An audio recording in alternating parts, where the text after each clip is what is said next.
Era una tarde fría, de otoño. Yo tenía 8 años y estaba sonando un disco de conciertos de Mozart. Súbitamente, cuando comenzó el concierto para clarinete, tuve una revelación. Escuchando ese sonido aterciopelado, amaderado y cálido en los graves, plateado, fresco y chispeante en los agudos, me di cuenta de que la música hablaba de cosas que no son sonoras, de que la música era para todos los sentidos. Decidí estudiar clarinete y luego piano, y siempre continué asociando las piezas que tocaban con sensaciones viscosas o tibias, con frutas oscuras o piedras recalentadas. Con el tiempo descubrí que esto de asociar o mezclar los sentidos no era algo puramente personal, sino que desde siempre la humanidad había compartido la intuición de que los sentidos se conectan. Ya en los ritos religiosos de la antigua India o entre los mayas se combinaban sonidos y perfumes. Y artistas como Kandinsky representan los sonidos como formas y colores. Ahora, ¿cuáles son esos puentes que conectan lo que vemos con lo que olemos o lo que oímos con lo que saboreamos? Hagamos un experimento juntos. Los músicos van a tocar 3 piezas muy breves y después de escucharlas todas vamos a votar cuál pieza les sonó ácida, cuál dulce y cuál amarga. Simplemente respondan intuitivamente sin pensarlo mucho. Sientan. Escuchemos, por favor, la primera.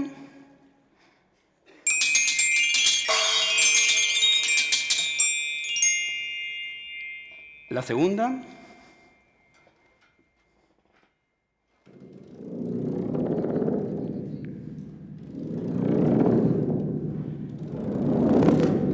Y la tercera.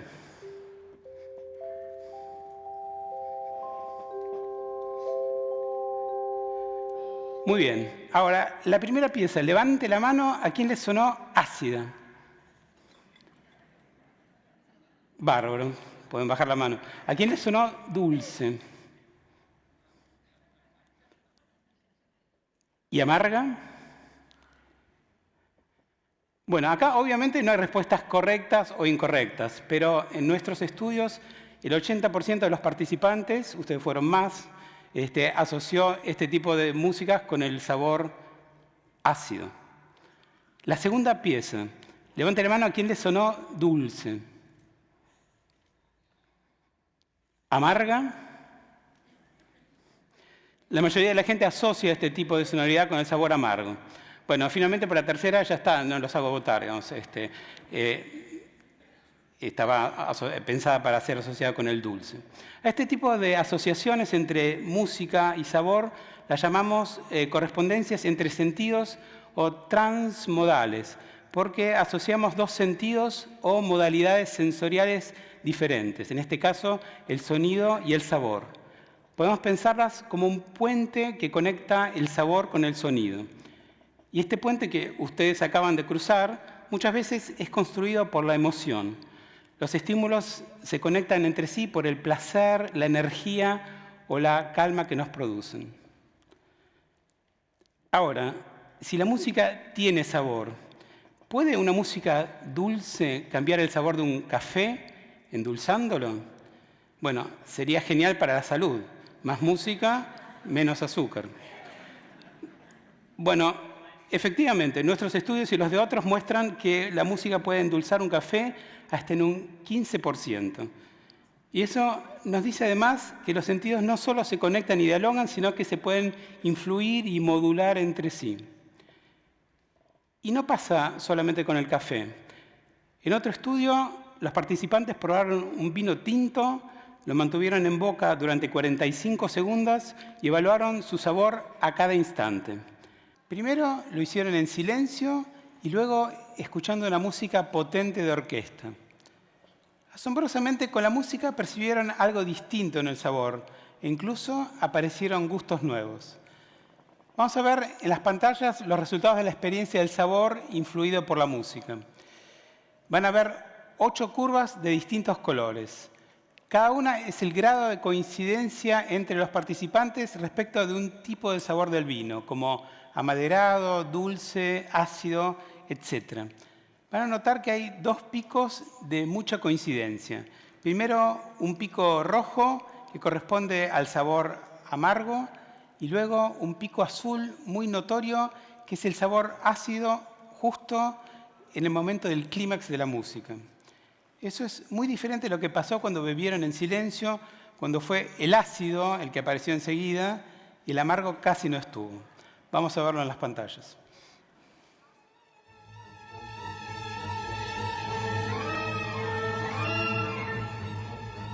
Se va construyendo el pico amargo. Pico amargo. Se diluye. Se construye el clímax de la música y va aumentando de a poco el consenso entre la gente sobre el sabor ácido. Cada vez más gente lo percibe ácido, más gente, y acá el máximo y luego se diluye.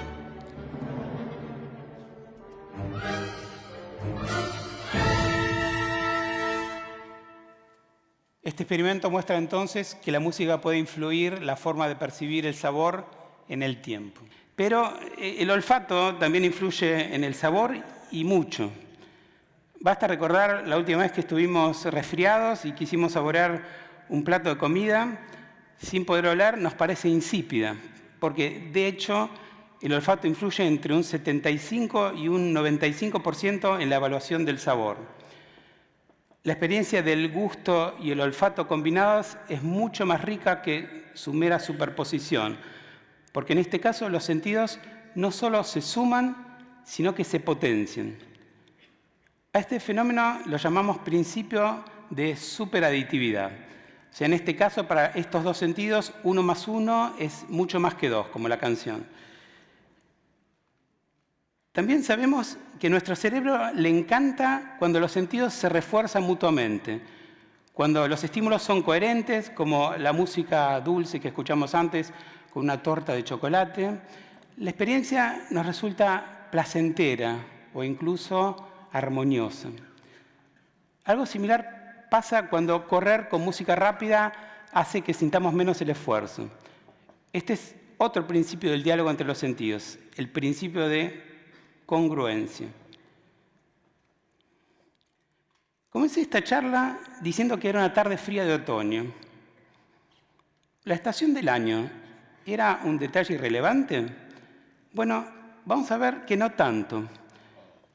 Hay un tercer principio que ayuda a entender el diálogo entre los sentidos y es el principio de la dominancia sensorial.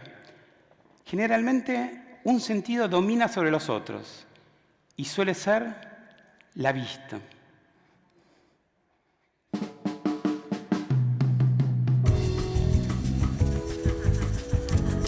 Imaginen que es verano y están escuchando esta música. Esto lo hicimos un experimento. Un grupo de gente se puso un casco de realidad virtual y los transportamos a un paisaje de verano. Allí les pasamos música que les evocó una serie de emociones como la ternura o la alegría. Pero cuando en la realidad virtual el paisaje se volvió invernal, las emociones cambiaron, aunque seguía sonando la misma música. Una de las cosas notables fue que la ternura se hizo más profunda, pero la alegría se apagó. Esto nos muestra que no escuchamos música en un vacío. El entorno visual que nos rodea no es un simple fondo de pantalla, sino un ingrediente activo que puede cambiar lo que sentimos con la música. Un hit musical del verano, ¿sería un hit del invierno? Probablemente no, porque la experiencia visual y climática influye en lo que sentimos. Estos experimentos y estos principios no son simples curiosidades académicas, sino que se aplican hoy en día en todo el mundo de forma muy concreta. Por ejemplo, aerolíneas como British Airways diseñan el menú de a bordo pensando en el ruido de las turbinas. Observaron que ese ruido realza el sabor del jugo de tomate, operando con una especie de condimento sonoro. En el café Jin de Pekín preparan tortas con poco azúcar, pero lo compensan pasando música dulce por auriculares. Y un ritmo percusivo regular como este puede ayudar a caminar a pacientes con Parkinson, porque el sonido y el movimiento se conectan. Estos ejemplos nos muestran que el diálogo entre los sentidos tiene impacto en muchos ámbitos, pero el diálogo esencial es el diálogo interior. No hace falta ser un neurocientífico para hacer estos descubrimientos, sino que basta afinar la atención en la vida cotidiana para percibir cómo nuestros sentidos se corresponden en nuestra propia armonía singular. Y así como los sentidos se entrelazan en nuestro cuerpo, también buscan prolongarse en otros cuerpos. Lo vimos antes, cuando coincidimos en que una música podía sabernos ácida o dulce. Lo que revela esta coincidencia es que lo que vibra en la trama sensorial no se queda en el individuo, sino que circula, se contagia, se expande. Cada nota y cada sabor son ya experiencia colectiva.